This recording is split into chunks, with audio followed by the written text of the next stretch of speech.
Ladies and gentlemen, welcome. I'm your Force-sensitive host, Supercliff, and in honor of this week's release of Disney Plus's The Mandalorian, it's only best that we cover a story involving the notorious original. Well, sort of. For those of you who are not aware, Jango Fett is no longer considered a Mandalorian. Basically, he was just a regular guy who wore Mandalorian armor. But screw it, Boba Fett will always be the original Mandalorian to me. And speaking of Boba Fett, Star Wars, Age of Rebellion, Boba Fett, issue number 1, written by Greg Pak and drawn by Mark Lammett, is a one-shot which focuses on everybody's favorite galactic bounty hunter from a galaxy far, far away. And without further ado, let's get hunting. Deep in the Outer Rim territories, on the planet Karajam, we are met with bounty hunter Zingo and his pal Durfitch, who are at the moment robbing a scavenger. Boba frickin' Fett is soon shown riding across the distance towards the group's location. This gives the scavenger a window of opportunity to escape, and as the two bounty hunters prep to take on Fett, knowing full well that once the galaxy's best bounty hunter has you in your sights, there's nowhere to run nor hide, fortunately for them, Fett ignores the two, as it's revealed that he's already got his target.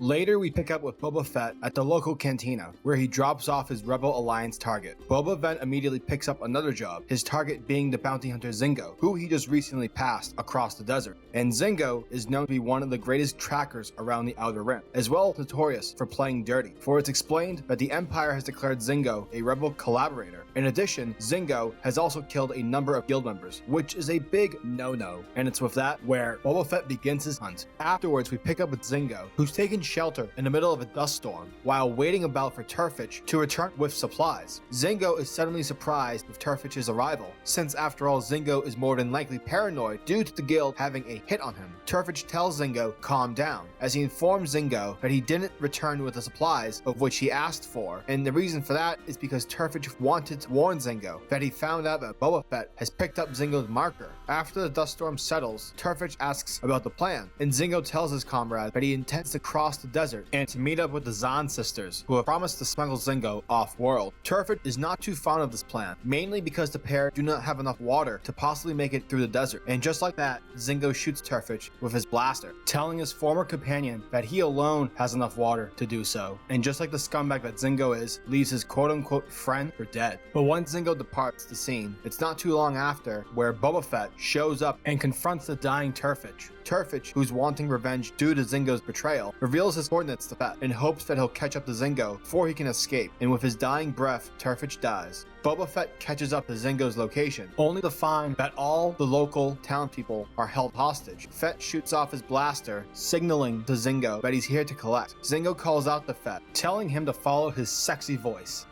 So that the two bounty hunters can have themselves a chat. While Fett continues to search the area for any possible traps, Zingo taunts Fett while also trying to make a deal, warning Fett that no one here has to die, and that if he leaves him alone, he'll pay Fett 3 times more than the amount of credits than what the guild had promised. However, Boba Fett don't give a damn, as he kicks down a door with style. However, it's soon revealed to be a trap. Oh man. Oh, it's a trap!